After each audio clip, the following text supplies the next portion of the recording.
Hey everyone. I've got so many cool projects in the works. I have more things about the one-time use padlock.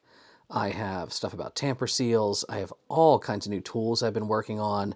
I'm even going to talk about the fact that if you look down here, what's that? I am on the Fediverse. I'm on Mastodon. I'm going to do a whole explainer about that, probably even before we get to next week, because who the hell knows how long Twitter is going to be around. But a lot of you have been asking about a Kara update, and I have a Kara update. I have lots of Kara updates because she and I are in contact pretty regularly still. She's in a place where she can get phone calls, not, all the time, but she can make calls again. We learned for a while that the time that we were out of touch for a few weeks is she had been in the hospital for so long, out of the care of Bureau of Prisons for so long, that it wasn't BOP who was supervising her.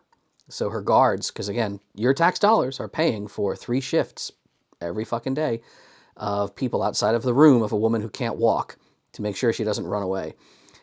They are now U.S. Marshals, or they were U.S. Marshals. And Marshals didn't have institutional phones, the kind that could be used for prisoner phone calls. Court orders, judges say, hey, constitutional rights are constitutional rights. We got to fix it. So she could make calls again. The big one was I have learned so much in the past couple weeks about how the Bureau of Prisons and their software is called Sentry, how Sentry handles trans inmates. I have learned all about what is called the Transgender Offender Manual. It's a federal document. I'll link it in the doobly-doo. I have learned about how case management codes are different than top-line gender codes, and a judge who lit a fire under the Bureau of Prisons and said, what you are doing is super wrong. Your arguments are invalid. You have to fix how this prisoner, this detainee, is being classified in the Sentry system, in the records. And we'll get into that in a future video. I've got a lot I can share. Maybe it'll help other people with what we learned. But for now, Kara is still under care of doctors. She is still healing. She's still really damaged. Again, we didn't get into all of this in my recent talks. It's below the belt. It's bad, right? Like what was done to her by prison staff is unspeakable, and we're not going to speak about it here or anywhere else because I don't have enough of the creature. But she is under heavy pain management. She's through her infections. Her scarring and suturing is being dealt with. But she's no longer in a hospital facility. She has been transferred to a nursing home, which is not the normal place for a 38-year-old woman to be, but it's where she is.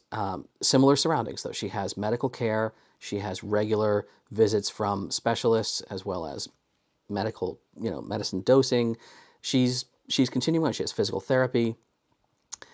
The latest updates have been that we are now authorized to enter her apartment, which we hadn't been because it had been under seal for a long time.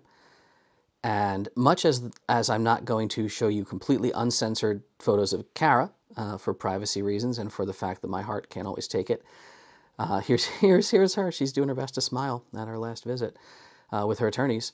But I'm also not going to show you fully uncensored photos of her apartment. Again, both for privacy reasons and for the fact that it's gut-wrenching. Make no mistake, this is what your tax dollars pay for. This is what happens. It's not like on TV. You ever watch The Sopranos and like the feds were raiding Tony's house and they accidentally, I think they dropped like a jar of olives in his fridge. And the supervisor on scene was like, Mrs. Soprano, please tell us the value of that jar of olives. We have to compensate you. And he yells, he was addressing down to his field agent. No. When Kara was arrested, simultaneous with that, there was a raid executed on her apartment, an evidence search, as they would call it, but it was a raid. They destroyed everything in her life. They destroyed all her possessions. They dumped just trash around the apartment, all of her clothes, everything. Just look at this. Look at these scenes, even censored. You can see everything thrown everywhere. Imagine someone coming. Imagine she got pretrial release and came back to her apartment.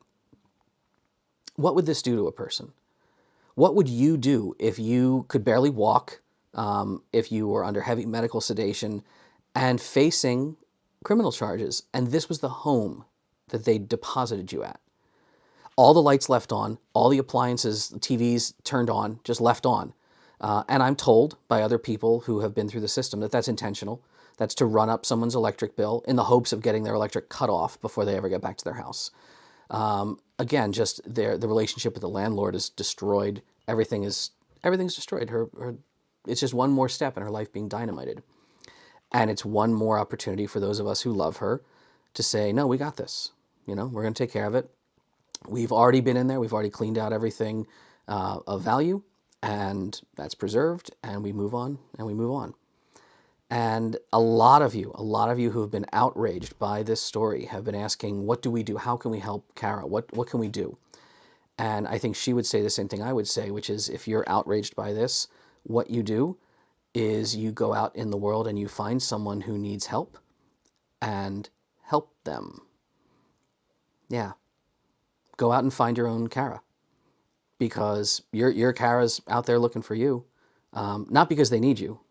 I mean, it's because if your Kara is anyone like my Kara, they're already out there spending all of their resources helping others already. And that's why they have nothing of their own when the time comes for them. So I'm sure there will be some campaign in the future for various things. I mean, legal counsel is covered, various things are being covered, but the expenses add up. There's going to be cleanup costs. There's going to be little incidental costs. There's going to be commissary at some point as things continue, but it's progress. And if you reach out to me and if you have questions about things happening in her life or my life or friends of yours' lives, I'll do my best to answer them.